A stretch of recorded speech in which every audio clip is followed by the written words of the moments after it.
Working Perspectives podcast presents Ask AI. One of the most over characters in the show is the fans, right? Like when you have a hot crowd and they're chanting and doing all these things, like, and if you go there, like you get into it, you know, like you're chanting and like it's like it is a big wild scene, and it's a lot of like, it's really fun, but it's really cool to watch. Like when a big moment happens and the roof blows off the place, like there's no other place like that gets that. Yeah, but you're not going to care because our fan engagement and our spectacle is going to be so much more than anybody else that like it will make up for. And also, you don't know it's like, yeah, some people know it's going to happen, but it's not you, Joe Schmo, sitting in row 91, so don't worry about it.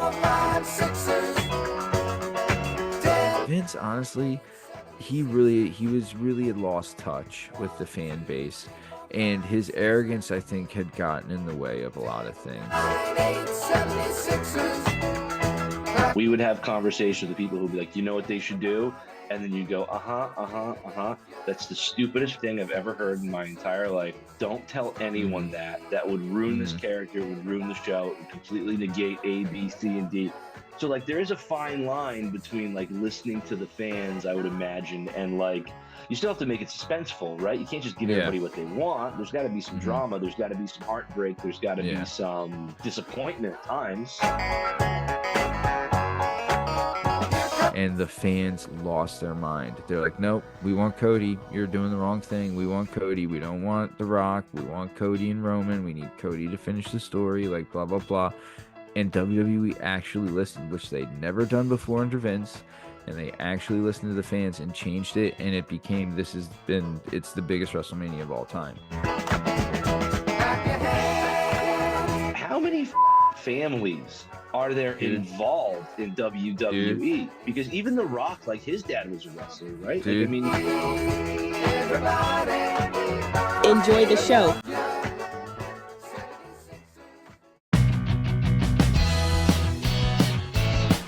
Working Perspectives podcast. Hello and welcome to the Working Perspectives podcast presents Ask AI. I'm Matt Lavelle, accompanied by the one and only Bern Podcassy. On this show, we'll be asking AI the hard-hitting questions and seeing if AI truly has all the answers. There's no question too crazy, no inquiry too outrageous, and no query too queer. AI may have all the answers, but we're here to prove that you can't have great answers without great questions. If you'd like to send us some questions to Ask AI, please comment on this episode or message us on all podcast platforms and YouTube at Working Perspectives Podcast. Tonight's question is, how has WWE maintained its popularity for so long? Enjoy the show. How is WWE so popular? Bern, how are you, sir? I believe I dropped my nuts on the chin of that intro once again. Just a one and done stunner, man. Just right out of the gates, playing a road game in mom's kitchen at the beach, and just like any other day. Just like any other day. Yep. Perfect. I'm out of state and I still got it. Love it. Absolutely love it. Bern, I'll tell you, I am tickled pink with tonight's question, and I know AI is too. WWE, it's awesome. Time of recording, SummerSlam just happened, and it was a doozy. Since Triple H has taken over creative, it has been nothing but slam dunk after slam dunk after slam dunk. I know you've been out of the loop. I'm excited to get back into it. How do you feel?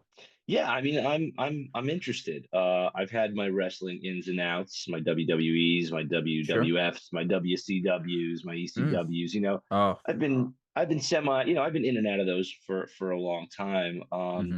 But I feel like right now there's something going on with WWE that, like, I'm not even paying it much attention, and I'm still like hearing all kinds of stuff about it.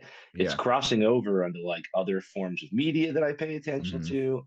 It's creeping into podcasts that have nothing to do with wrestling that I listen to. So I'm kind of I'm interested. I'm waiting for you to educate me and then see if AI can top that.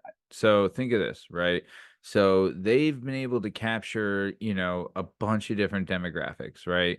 Like you have the young kid demographic, which you kind of always have, right? Like that's like always their bread and butter, selling action figures to kids. Like that's a pretty big gimmick. But now you've captured the adult parent and, longtime fan demographic with the 18 to 65s. And then as well, you're getting like in that same demographic, you're doubling up because you have a lot of the old timers, like the Attitude Era guys. They're big into like the podcast scene and the behind the scenes stuff. And like, dude, like The Undertaker, ever since he's retired, he's been like on podcast after podcast after he started his own show. Like, so you get his stories, you get Stone Cold stories, you get me, like all these different guys telling these awesome stories from the road. But then they're putting over big time the guys that are doing it now. And I think one of the biggest things that'll get you over, so to speak, in wrestling as a whole, and will get you over with the fans is respect, right? So I think what wrestling has now is a lot of respect for the product, right? So if you look at the content, they're not catering to just children. You know what I mean? It's not this cookie cutter BS. Like, one, they're listening to the fans, which you got to respect that. And two, the guys in there, their stories, like these guys have paid their dues. They've done incredible things that it's like, okay, I might not whatever about wrestling, but the fact that they were able to do that, that you got to respect it, and they've committed to the storylines. They haven't dumped on a bunch of people. They've gone all these like, these new creative routes, and like they're trying to build these new things and not rehash all this old stuff. And one of the biggest problems before is that they relied on the Attitude Era so much that they would keep bringing back the old guys. And you're like, no one wants to see 60-year-old Goldberg go against, 20 or 30-year-old Roman Reigns. Like no one wants that. So they've been able to capitalize on that while keeping the child demographic, which is their bread and butter. They've also cashed in the t-shirt business. Like their merch deals are off the chain. And then as well as like, dude, no one does it. Like they were in Philadelphia for WrestleMania, and I know I'm taking over a lot here, but they were in Philadelphia for WrestleMania. Cook, And baby. when they were in LA last year, right? For 7 days, they were in LA. I think it was like a $200 million economic boom to the city, right? Which in Philadelphia, I think they probably did more because they're here for 1 week, right? So that means at the convention center in Philadelphia, they had this WWE Expo sold out every day, all day, every day. It was sold out, right? Then they had Monday Night Raw, Friday Night SmackDown, NXT, and then they had an NXT pay-per-view, and then 2 nights of WWE with WrestleMania. Every show was sold out. They had a Hall of Fame ceremony, which was sold out, right? So they had all that stuff sold out. They had all these different storylines going. Like everything was put over. They had The Rock had come back, who's the biggest movie star in the world, right? Like all of that. This in like every country in the world was almost represented in the fan base. Like I was there, and the one night I was sitting next to a guy who flew in from Frankfurt, Germany for the show to Philadelphia. You know what I mean? Like that's just the kind of reach and power that they have. You know what I mean? Okay, so they brought the whole horse and pony show to town for that week. Oh yeah, they do that for every major pay-per-view. They do that. They do NXT as well, right? So they'll have SmackDown, NXT, the Hall of Fame, WrestleMania Night 1, WrestleMania Night 2, and then Monday night they'll have Monday Night Raw, which after like the every storyline kind of like wraps up or moves on after night 2 of WrestleMania, right? Or they start a new storyline, or like something big's happen, whatever, right? That's like something big's happening in Mania. And then Monday after Raw is like the biggest Monday Night Raw of the year, right? And that's when, like, say if someone new debuts, like, or something like that, it always happens the Monday after WrestleMania. And it's like it's known now as like a big show. Like it's probably the most sought after Raw ticket of the year. You know what I mean? Okay. So they have all of that, right? Plus the expo, plus like Undertaker was in town. He has a one-man show that he does, and like different guys are doing stand up and things like that, and they're all doing like every podcast and everything like that. Like they are cooking on So, that week. all right. So a couple things stand out to me about that, right? If we're talking about how this maintains its momentum and its popularity. So you said you're sitting next to a guy from Germany, right? Yep. So like obviously WrestleMania is the big one, but they do like a pay-per-view per month, right? And there's probably like every Yeah. quarter there's a huge one. What was it? There's Yeah. SummerSlam, there's Royal Rumble, there's WrestleMania, Yeah. there's So they what's the have fourth one now? the big Money in the four Bank Survivor or Series. Survivor Series. So the big four, the original big four are WrestleMania's one, SummerSlam's two, Royal Rumble. Royal Rumble's three, Survivor Series is four. But then now, like you're saying, Money in the Bank is gotten really big, and like that's a really sought after one. And then Elimination Chamber, another big one. Like they have big shows, and then they also do like big things in Saudi Arabia, and you know what I mean. Like they have like there's a bunch of big ones, but I have to say if there's a fifth one, like they had King of the Ring for a while, but they got rid of that. And they just recently started to bring it back, and they do it differently now. If you win King of the Ring, you get a title shot at SummerSlam, which is cool. Okay. Like I like the So stipulation because that's what Rumble is. Because if you win the Rumble, you get a title shot at Mania. okay. So something that stands out to me too is like if you're really into this, right? You're really into WWE. Yeah. You know that if you want to go see something, right? You can make a trip out of it. Like you can go for you can go for a week, you can go for 4 or 5 days, and that whole 4 or 5 days you can immerse yourself in that experience, right? Like Yep. let's say you can't get tickets Yes. for night 2 of WrestleMania or whatever. But you can get there on Wednesday, you can go get a bunch of autographs, get a bunch of pictures, Yes. buy some merch, get some Yep. memorabilia.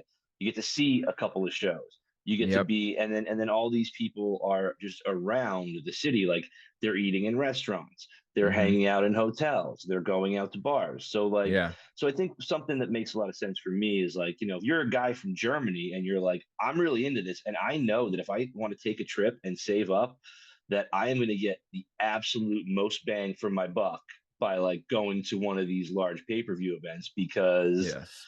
they kind of take over the city. So Yes. that makes sense to me. And then I guess you were saying like having Raw afterwards, right? Because I don't know how much the pay-per-views run, but for everybody who can't afford the pay-per-view, you still have to get everybody else up to speed. Like for everybody who wasn't at the pay-per-view or didn't watch the pay-per-view, you got to find a way that's not cheesy. You don't want to just put out a newsletter and be like, this guy beat this guy and this girl beat this girl and this guy's married to this person now and this guy's dead. Like you have to like you got to get everybody up to speed while still making it like part of the story. So okay, so they respect their fans with the recap, and if you want to get involved, you can come for a week. I'll tell you this, man, and this is something like this is part of their genius, right? And we talked about it a little bit earlier, but production value, right? No one does production like WWE. Not even close, right? They have every camera known to man. They're trying new things. They're the highest quality of everything, but also like you're saying, say you haven't watched, right, Bern? You'll turn it on, and before every match, there's like a $1 billion quality movie trailer that catches you up to speed on everything that's been happening with that storyline, right? And it's awesome. Like the way they do like a lead up to a match, right? Like a, whatever preview trailer, whatever the hell you want to call it, it gets you so hyped up. It's unreal, especially when it's like a big one and they got music going and like the storyline, but you're watching it again because it's just so good. Like they get you so hyped. So that was going to be my question too. Is like, so I could catch up on it, but also you're still getting hyped. It's not like like a lot of times I'll skip the like previously on the series because I'm like I watched it. I know what happened. I watched it twice. I'm up on it. I don't need you to let me know what happened last week. I paid attention. I know what that guy said. I know who that lady is. Like let's just get the business. But you can sit there knowing all this stuff and those promos still fire you up. I wouldn't miss a second of it. They get you. That's part of it's part of it, man. And whoever does it, Whoever does it, WWE, they got the best guy. Whoever's their trailer maker or whatever, the best trailer maker in town, babe. I don't know who he is, but he's absolutely incredible. You'll go there, and like you're saying too, it's a culture that's there, right? Like we took a bus down there, right? Like the first night we went, it was kids' night. So like everybody, like my brother brought his son, and like Pretty Ricky was there. He brought his kid, and like a bunch of other guys, they brought their kids. Some people got a suite, you know what I mean? Like, and like, people are watching, but there was like a bunch of kids there, and everyone's like friendly to the kids, and it's all good, and they get it. Night two, it's kind of a bigger night. So like there wasn't as many people bringing their kids. It was like everyone's there to like let's go. And like, it was awesome. And it's like there was a lot. I didn't see really many kids at all night two. It was all adults, which goes to show you, but also it's like it's funny, like in the crowd, like there's a chant, like there was a spotlight that was blinding part of the crowd. So the whole crowd starts chanting, like, turn off the light, turn off the light. You know what I mean? Like, it's just weird things like that. I remember I went to go get something from the concession stand, and I saw a buddy of mine, and he was talking to somebody. And then, like, we ended up talking for like 10 minutes, right? Because it was during like a lame, women's match or whatever. And we were talking for like 10 minutes. I'm like, oh, dude, how'd you know that guy? He's like, I just walked up to him. It's WrestleMania. You just walk up and talk to people. Everyone here's a big time wrestling fan, and like we're getting in a little early because we want to go stand where the vans are so we can yell at the guys getting out of their trailers and stuff. Like that's just part of it. It's part of the culture. It's its own culture, I would say. And it's honestly, it's so much fun.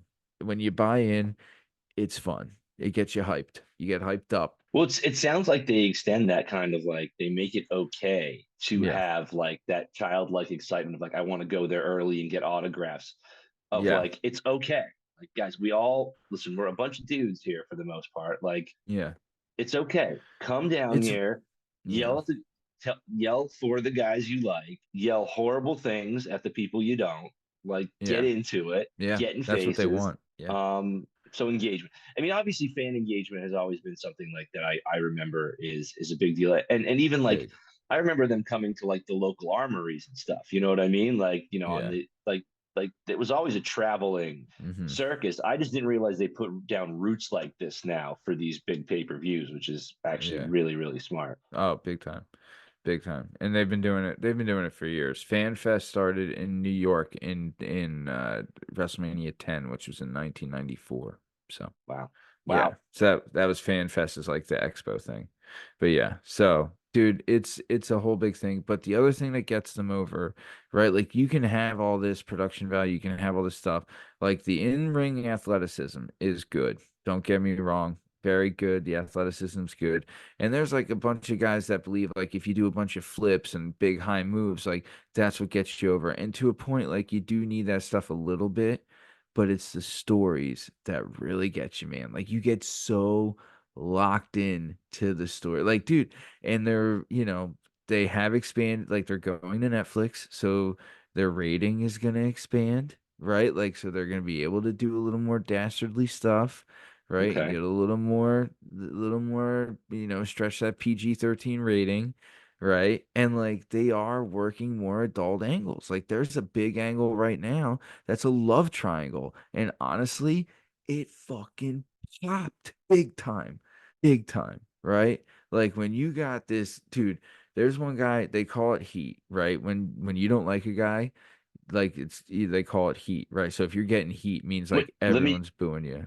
let me interrupt you right there. Okay, this is a good point. Hit me with a couple because you keep saying get over, and I know what that Yeah. means, but like hit me with a couple very, very basic terms, like for anybody listening, like Hmm. when you're saying that's how you get over, which is an old Yeah. school wrestling term, but can be Yeah. applied to a lot of different things. Like, Yeah. what's the definition of getting over? So when you get over, it means like the crowd likes you, like you're getting over with the crowd, right? And you can get over either way. Like, so baby face means good guy, Hmm. heel means bad guy, right? So you can get over as a baby or a heel, right? But the getting over is just like the crowd reacting to you regardless, right? So And engagement, then crowd engagement. is getting over. Yep. And then there's different like volumes of over. Like there's Sure. guys that are kind of over, but then there's guys like Stone Cold Steve Austin who's all the way over, you know? And then there's heat. Heat is booing someone, right? Like when you get booed, you're getting heat, right? And one guy in the company right now who he had the most heat, his name was Dominic Mysterio. And that dude, like, there was he would be cutting a promo, which the promo is like when they're talking, and he'd be cutting a promo and he wouldn't be able to talk because every time he tried, it was like the loudest booing you've ever heard.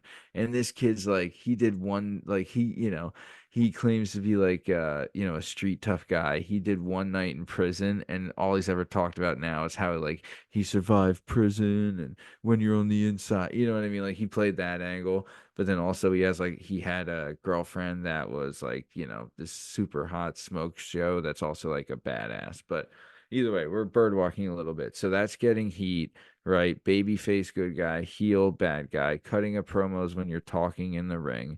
Then if you give someone the rub, right? It means it's like like say if John Cena came back and wrestled you and you were like an up and coming guy, he's already over. So he's giving you the rub to help you get over. So like, because if you're just like a lower level guy that worked with other lower level guys, that's fine. But you have to eventually work with a higher level guy to get up. You know what I mean? Sure. Yeah. The only way to raise your profile is by getting in the ring with guys who have higher profiles. So, Yes. okay. All right. That I wasn't familiar with that term. I wasn't familiar with the rub. So Yeah. that's good to know. Yeah. And then shine is when you're about to shine a guy up, like get him ready for like his big comeback. So like if you're beating a guy up, you know what I mean? Like you're shining him up and then he's gonna blow a comeback, which means how you see the guy like he's getting sleepered and it's one, Mm-hmm. two, and then he comes back and that's his big comeback. So yeah, trying to shine you up. So yeah, yeah, All yeah. right. And then a jobber is a guy who loses all the time, and that's a really negative term in the business is being a jobber. I've heard people in other businesses referred to as jobbers as well, and it's never been used in a positive. It never meant that guy was great at his job and everybody, had Yeah, awesome things to say about it. jobber was the precursor to jabroni, and jabroni was coined by the one and only Iron Sheik. May he rest in peace. R.I.P. Okay. Any other terms? I'm trying to think of some, but I think I covered them all. I just want to talk. I think that's good. Like there was because I know there's some terms that are just going to come up naturally when you're talking about it. So just to give Yeah. the listeners a little glossary, Yeah. they can refer back to. All right. So another thing that I kind of find fascinating, and maybe you can explain this. Yeah.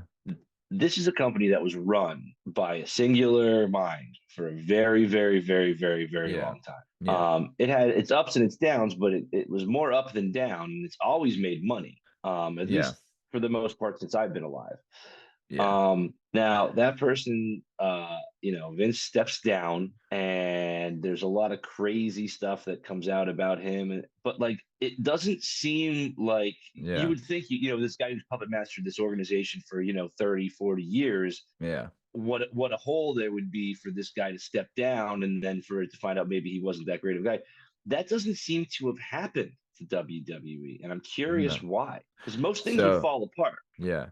No, I agree. And I think AI will have some insight on that for us, but they had a good hierarchy in place. Like he had said years ago that Triple H was taking over for him, and that caused a riff in his family because Shane McMahon, had Sure. thought he would be the heir apparent, but when he announced it, it was Trip, and it's kind of Trip and Stephanie because they're a 1-2 duo, but it was really Triple H, and he's hired a guy named Rob Fee, who is one of his head writers, and dude, they've just been, they went back to because before Vince honestly he was really had lost touch with the fan base, and his arrogance, I think, had gotten in the way of a lot of things. So, for instance, this year's WrestleMania, the lead up to this year's WrestleMania, and they did a documentary on it, which is available on YouTube for this year. So this year's documentary, the original main event match was supposed to be The Rock versus Roman Reigns, right?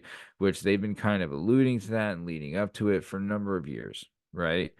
But Cody Rhodes had won the Royal Rumble again, so he was able to challenge for the title, and he had always said, like, I wanted to get Roman Reigns. So then they started, but once they knew The Rock was coming back, they were like, well, I guess it's The Rock, right? And they put Cody Rhodes aside for The Rock, and the fans lost their mind. They're like, nope, we want Cody. You're doing the wrong thing. We want Cody. We don't want The Rock. We want Cody and Roman. We need Cody to finish the story, like blah, blah, blah. And WWE actually listened, which they'd never done before under Vince. And they actually listened to the fans and changed it. And it became, it's the biggest WrestleMania of all time. And I know it's WrestleMania 40 and they get bigger every year, but this was legit. It's arguably the greatest WrestleMania of all time and the greatest WrestleMania main event of all time. It was unbelievably good.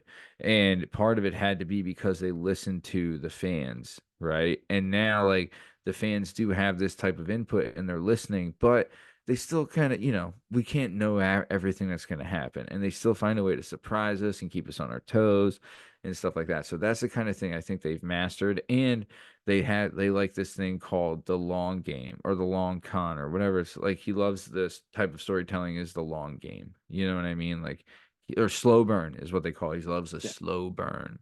And honestly, they didn't do that for a long time. And the fact that they're going back to that that's the great creative. So, I mean, I guess the opposite of the slow burn is the quick burnout. So, I mean, was And that that has typically? to happen. That has to happen still sometimes because, like, hey, we just got to move stuff along, and this is something that it's a permanent fixture that we just have to get rid of. You know what I mean? Well, right, and you got to cycle guys through too, because at any given point you have guys who are at the beginning of their careers, in the middle of their careers, and towards the end of their careers. You know what I mean? For whatever Yeah. reasons, like it's a Hmm. pretty physically demanding thing. So it's not like necessarily a Hollywood script where you're like, and this guy will play the Baron until he's 75. Like a guy might be good one year, and then 18 months later be like, listen, man, I got 6 pins in my neck. Like I know Yeah. this story was going to be awesome, but like I can't, Yeah. I can't do it. No, no, Um, you're absolutely right. That's the other thing, the wear and tear. And like, if you're the top guy schedule, I would love to see what it is because it's ridiculous. To be able to survive that, you have to be like out of your mind and like take care of your body, you know? and you're also probably doing like not only you're doing your wrestling all the time and doing physical stuff, but like you're probably doing a ton of promotion as well, like not just during the Yeah. events and stuff. You're out there selling. So here's a question for you though: does it worry you that they listen to the fans? Because like, I mean that's a good thing when it's a good thing, but like. Listen, you and I like read all of like the Song of Ice and Fire, and we watched Game of Thrones and stuff, and we would have conversations with people who'd be like, you know what they should do, and then you go, uh-huh, uh-huh, uh-huh. That's the stupidest fucking thing I've ever heard in my entire life. Don't tell anyone Hmm. that. That would ruin this Hmm. character. It would ruin the show. It would completely negate A, B, C, and D. So like there is a fine line between like listening to the fans, I would imagine, and like you still have to make it suspenseful, right? You can't just give Yeah. everybody what they want. There's got to be some Hmm. drama. There's got to be some heartbreak. There's got to be Yeah. some disappointment at times. Yeah, I agree. I agree with that. And like you're saying, like the fans can't always know what's going on. They have to be kept guessing. They have to be surprised. Like that's part of it. And I think that, I think the fan thing comes into play when it's a critical decision, right? The fans know, like, look, it's almost like when you're going to bedtime, right? And you ask your kid, like, okay, what book do you want to read tonight? Do you want to read Green Eggs and Ham or do you want to read, Calling All Cookies or whatever the hell? You know what I'm saying? Like, both stories are good. We both know both are going to do the job, but we just need to know which way you want us to go. And we'll give you the story that, like, we won't tell you how we're going to do the story, but we know we're going to enjoy it. You know what I mean? But, like, maybe they just need to know, like, the direction to go, maybe, right? But then again, WWE done a bunch of stuff that, like, people didn't see coming. Like dude, like they had an entrance on last night at they debuted on Monday Night Raw. It's for this new group called the Wyatt Sicks, like Sicks, sick, like you're getting sick, Okay. Yeah. right? This new group called the Wyatt Six, and they're based off of Bray Wyatt, who died a Yeah, yeah, couple years very, ago. very recent. I think last year, right? Yeah, Very recently. last year, and it's his brother is now leading him, and they have a whole new group. They did an entrance last night that blew the fucking roof off the place, right? And that was all WWE put that all together. But the way they did it, like they have like their own litmus test, right? Like okay, Bray Wyatt died. So they're thinking like, should we even try to replace him? Should we do something else? Then they did a documentary on Bray Wyatt, which hit big. And in the documentary, they talked about the brother who was playing this character called Uncle Howdy. And Uncle Howdy then started to get a lot of love. And they were able to use that documentary as a litmus test of like, okay, there's something here with this Uncle Howdy character, right? So then with that, they're like, okay, we'll take Uncle Howdy. We have a bunch of people that are kind of floating around and they're all kind of weirdos. Put them all together, put them in some weird mask and some weird gimmick, and get it like all souped up. Build this up, right? Attack like they attack like these guys are like dirt balls, the Wyatt Six, and they're attacking like the cleanest of cleans. You know what I mean? Like these cut, blue collar, clean cut guys. And dude, it's over like hotcakes, man. The entrance, like the story buildup was incredible, right? Because they like come out of nowhere and they're like, what is this mysterious thing? And then they build up, and then they have like these introducing these new characters. Then they have like these awesome displays of like force that get them over, and then they have the entrance, and they had a great match. Like, it was just top notch. But that's top notch storytelling because they did the documentary. They will get that litmus test, and that's how they were able to know like this storyline has legs if we do it correctly. So that like I think listening to the fans that way can help, but then they still have to execute, they still have to perform, and not every storyline's getting over. You know what I mean? Like Yeah. there are some duds, and like, dude, I don't know, for a while too, like they relied on the women's division a lot, and because of, like the whole like Me Too woke shit, they did that, and I was like, okay, that's fine, like, but if they're not as good, they shouldn't get the same fucking time, right? It should be who's the best and who has the best storyline, bar none. That's who should get it, Well, I know and I think they've ultimately, done like, that. yeah, ultimately that's probably where it's going to go.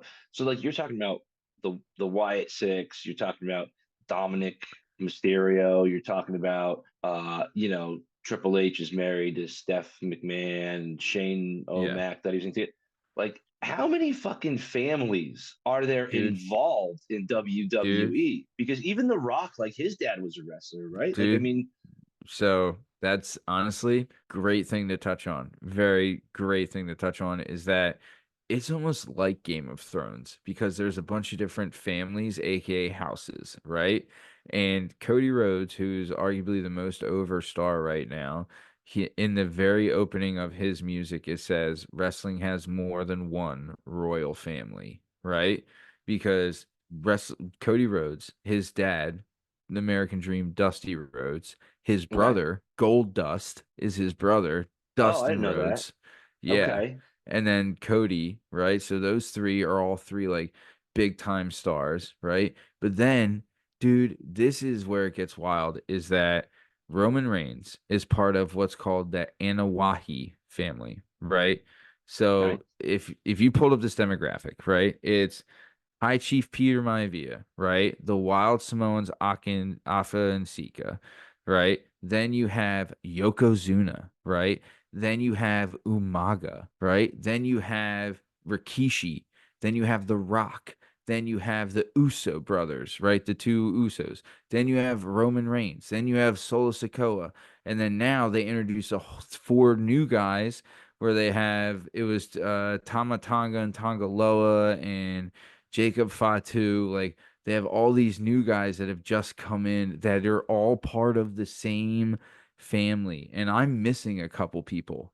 You know what I mean? Like these are Wait, so they're the all Rock and one. Yokozuna are related? Yeah, they're cousins. Yeah. His name was Rodney Holy something. Yeah. Oh yeah. So holy dude, shit. the yeah, Samoans in wrestling has been like like generations and generations and generations. You know what I mean? Like The Rock, legit, his grandfather and his dad and his uncles, like they all wrestled, dude. And there's like a bunch of the Tonga Kid was another one, and Jimmy Superfly Snuka, Nia Jax, Tamina, like they're all related. They're all cousins, right? And they all come in. But that's not like there's other families too. Like there's the McMahons, obviously. And there's another like Randy Orton and his dad was in it. And then now, do you remember Scott Steiner and the Steiner I brothers? was gonna say the Steiner Bros, right? The Steiner brothers, their nephew is now his name is Braun Breaker, and he just won the Intercontinental Championship on Saturday. Is Yeah, he more? Is he more? he's Big all Papa Big Pump, Papa or is he Pump. more He's headgear? He's Okay, a big Papa Pump guy. He's a dude. He's a dog. He is such a beast, man. So like, there's all these like the families and the lineage and like handed down from generation. Dude, the best women's wrestler in the world. Do you know who it is? I don't. Charlotte Flair, daughter of Ric Flair. Oh, really? Best women's wrestler of all time, and she's active right now, and she's incredible. Yeah, yeah. So, dude, like it's just awesome, like that's and then you have that aspect of like this is like a family, like this has been Like generations like of generational these. blood feuds. Like Correct. Yeah, yeah. Oh yeah. well, that's cool. Right. All right. I didn't Yeah. realize. I mean, I knew there was a lot of like, oh, his father was a wrestler and stuff, but I didn't realize how intertwined a lot of these. And they've been using it in the storyline. Like one of the big things when Roman Reigns was going to go against The Rock is because they're cousins. You know what I mean? So it's like, The Rock's the greatest, Roman Reigns the greatest, who's the great, you know what I mean? So like they were going to do that whole thing, but it never happened because honestly, it was like Cody and Roman's was a better story, you know? So what And does The that's just the Rock bottom do? line. Is The Rock just that good of a guy where he's just like, listen, Dude, I forget it? forgot we forgot the Hearts as well. Like Bret I was Hart, gonna say, like yeah, I Bret should and Owen Hart, mention the them Hart because that's a Foundation. huge, Yeah. yeah, that's a massive family. But okay, sorry, go ahead. What was your question? But what happens to a like The Rock in that situation where he's like planting the seeds for like he's off doing movies and stuff, but he's still Right, planting the seeds for a year or two. Like this is when his comeback's going to be, right. and of course he's only going to come back and have the biggest fight, and then all of a sudden, like, He's gone. hey, the writers have a note for you. Yeah, that's got to be very difficult. Well, also The Rock is part owner, so WWE was bought by I think it's called TKO is the corporation, Yes, and it was like TKO bought UFC, WWE, like a bunch of other things, right? And so The Rock is on the board of that, and they've okay, actually used that in storylines. You know what I mean? Like they had a match at WrestleMania where it was The Rock and Roman Reigns versus Cody Rhodes and Seth Rollins in a tag match, and like the stipulation was if Cody, and it was the main event of the first night of Mania, and if Cody and Seth lost, and it was gonna be bloodline rules for the second night, which it ended up being. But like during the match, The Rock is yelling at the ref like, "I fucking own you." You know what I mean? Like he's like, "I'm the boss here. You do what I say, you piece of shit." Like he's cursing and stuff. yeah, yeah, So like they're working it into the storyline as well. You know what I mean? It's very clever, and it's like, dude, it gets it over. You know what I mean? that's very meta. That's interesting. Yeah, All right. yeah, So, okay. So, obviously, as far as entertainment sports go, right? And really all sports are for entertainment. Like the NBA is for right. entertainment. You know what I mean? If we didn't Agreed, watch it, they wouldn't agreed. make that much money. So does baseball. Yeah, So any sport we're watching is because it's only worth as much as we're willing to pay for it, yeah, right? yeah. Exactly. Yes. But I guess maybe by the nature of what used to be like this kind of knock against it of like it's scripted or it's predetermined, they've decided to go like, yeah, but you're not going to care because our fan engagement and our spectacle is going to be so much So more than good. anybody else that Yes. like it will make up for it. And also you don't know what's like, yes, some people know what's going to happen, but it's not you, Joe Schmo, sitting in row Yeah. 91, so don't worry about it. Yeah. um Exact. Dude, that's 1000% correct. Yes. What do you think AI is gonna say, Bern? This is the part of the show I do enjoy, yeah. where we get your insight on what you think old Allen Iverson's gonna tell us.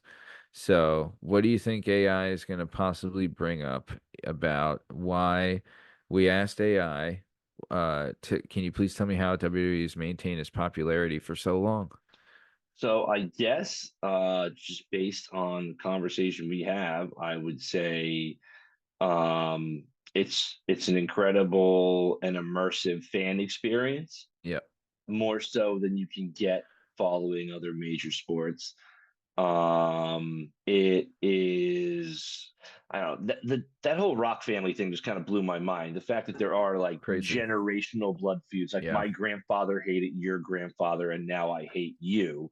Yeah. So that makes it really accessible for multiple generations of people to not only watch it, but watch it Yes. together. All right. So fan engagement, Yeah. generational storylines, Production value. and production value, right?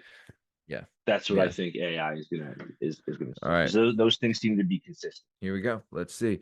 All right. So, like I said, I said, hello, AI. Can you please tell me how WWE has maintained its popularity for so long? And it just says WWE's enduring popularity, a breakdown. It says WWE's longevity as a global entertainment phenomenon is a testament to its ability to adapt and evolve by staying true to its core appeal. Here's some key factors contributing to its enduring popularity. Factor number one, constant evolution. Character development. WWE has excelled at creating compelling characters with complex storylines. The ability to evolve these characters over time keeps fans engaged. Adapting to trends from the Attitude Era to the PG era, WWE has consistently adapted to the changing societal norms and audience preferences and new talent. The introduction of fresh faces and talent keeps the product feeling new and exciting. Dude, could not be more correct. Like NXT, I told you about, so many stars now. We're all in NXT, which NXT is just like it's like the minor leagues feeder program. It's like college football. You know what I mean? And to be fair, they get a ton of ex-college football stars, ex-college wrestling stars. Like a ton of them come over. They work out in like WWE ain't gonna have some schlub setup. Like they have the top of the line setup. And it's basic like the production that you'll have to deal with in WWE. It's the same. They do the same exact thing. So when you are called up to the main roster, the only thing is different is sometimes the crowds are a little bigger, but sometimes you're still like NXT sells out 20 to 30,000 seat arenas, so they still Okay. get those, you know what I mean? Like they're still getting those matches, Yeah, they're not fighting in high school gyms. No, no, no, no, they're not. Okay, then the next thing that AI says is global reach, international expansion. WWE has successfully expanded its reach beyond the United States, cultivating in a global fan base. Very true. Cultural relevance by incorporating elements of different cultures into its programming. WWE has managed to resonate with audiences worldwide. Dude, genius, right? Like they've done nothing but like they do show respect to a lot of different big wrestling cultures. Like they did Puerto Rico last year and the fucking crowd was so loud.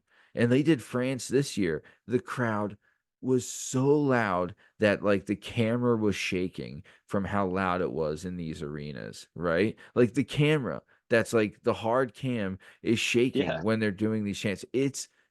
Like that's part of it too. Like one of the biggest things about wrestling right now is that one of the most over characters in the show is the fans, right? Like when you have a hot crowd and they're chanting and doing all these things, like, and if you go there, like you get into it, like you're chanting and like it's like it is a big wild scene and it's a lot of like it's really fun, but it's really cool to watch. Like when a big moment happens and the roof blows off the place, like there's no other place like that gets that, and like a big kick out or something. It's incredible. Like it gets you so hyped when you're watching it. And I don't care how old you are. I don't care if you've been watching it consistently or not. When you see those things, you can't help but be like, okay, like this is all right. You know what I This is mean? rad. Yeah. Yeah. I I think don't I know. overlooked the global popularity of it as well. It Like, is, yeah, it is without a doubt a global brand. Okay. Next thing it says strong branding and merchandise, obviously. Iconic imagery, WWE has built a strong brand identity and iconic logos, catchphrases, and music. Very true. The sale of merchandise from action figures to apparel has generated significant revenue and solidified the brand's presence in dude, you still see like NWO and Austin 316 shirts. Still, D absolutely. Generation X. Like I have a DX shirt. You know what I mean? Like that is true. Their merch game it's pretty good. you know? there is something they've tried that's new, Bern, and I'd love to hear your opinion on this. Would you like to hear it? Absolutely. So they have a speed championship, I believe it's called, or speed title. So on Twitter or X, sorry, on X, Twitter. they have a thing, right? Where it's the speed championship where they have a 3-minute match. Can't be longer than 3 minutes. 3 minutes is the max, right? It has to be done in 3 minutes. If there's no winner, then I think they're both disqualified. But it's a tournament where it's a 3-minute match on X only, and the winner gets the speed title. Like, I thought, I was like, that's pretty genius. You know what I mean? In this like ever expanding culture of like need things quick and fast and 88, you know what I'm saying? Like, that's pretty smart. Plus, Yeah, the it's pretty great, actually. longest video on X is 3 minutes, I believe. And then finally, they got a couple more things. Crossover appeal, celebrity involvement. Oh, that's the other thing. Collaborations with celebrities and other entertainment figures have helped expand WWE's audience in mainstream media. Regular appearances in movies, television shows, and other media platforms has maintained WWE's availability or visibility. Dude, so true, right? Like, so many celebrities, so many, like, even now, like, they have like the Logan Paul is on the roster, and like, you know, the Shaq's always coming back, and Snoop Dogg, and like MGK and Jelly Roll were at SummerSlam, and they were involved in the show. You know, like, they do a great job with celebrity engagement, and like, dude, like they have like a celebrity wing in the Hall of Fame. Like, they introduce a new celebrity every year, like Shaq's in it, Snoop Dogg, Arnold Schwarzenegger. Even at like the first ever WrestleMania, like Muhammad Ali was, I think, one of the refs, and Liberace was the timekeeper, and you know what I mean? Like, Cyndi Lauper was like singing, like they did, dude. They know what they're doing, dude. WrestleMania 11, right? The main event was Shawn Michaels and Diesel, right? Who escorted them out to the ring? Shawn Michaels was escorted out by Jenny McCarthy, and Diesel was escorted out by Pam Anderson. Like, how awesome is that, dude? Yeah, Right? that's Like, pretty well. we are coming towards the top of time, Bern. We went way over. So besides that, what do you got before we get out of here, Benoit? Nothing, man. I appreciate the education. Like I said, I've been in and out on the pro wrestling, all my life, and my Same. son is starting to get. He's 7, so Oh, he's starting to get itchy, dude, and so I need to get back in and brush up a little bit, and dude, yeah, honestly, because that's the that's perfect gonna age. That's the be most fun. awesome. Yeah, That, dude, honestly, that's like one of the best things, is that my godson, Tom's son, is so into it. Like, dude, for his birthday, I bought him like I bought him 4 wrestling figures, right? Like 4 wrestling figures, and like he's got like a new WWE like bed set and stuff. You know what I mean? Like, all we got him was like wrestling. Like, he it's all had he wants. It's all he's his gonna want for his 3 years, 4 years. his birthday party was SummerSlam themed. Like, it was awesome. That sounds Like, phenomenal. wrestling, dude, it's fun. That's what it is. It's fun and it's entertaining. Like, you need some escapism. Also, like I said, like, if you have Peacock, they're incredible custodians of history. So like the documentaries, they're the best. There's these documentaries you would probably love called the Monday Night Wars. So good. Okay. Was that back with the WWF and WCW days? Yeah. Yeah, Yeah. that's like towards the tail end of like when I was in, that was like early high school for me. And I Yeah. remember like getting back from basketball practice to see if like Goldberg's undefeated streak was still going on. You know what I Dude. mean? Dude, I remember that. Dude, I remember watching like Monday Night Nitro, and like I wrote down like, okay, Goldberg has 112 wins, all right? And then Thursday Night Thunder came around, and then Goldberg had 124 wins. I was like, what? How do you wrestle 12 matches in three Here's a days? 12. What? Their I was like, schedule is crazy. what is this is wild. Like, I remember talking to like, a bunch of guys being like, dude, did you know that? This is crazy. Goldberg, he's wrestling all the time. This is nuts. You guys So never yeah. stop. So, all right, we are coming towards the top of time, but speaking of power slams and Cobra Clutch and, the Jabroni Jabarooski. This has been another episode of the Working Perspectives Podcast presents Ask AI.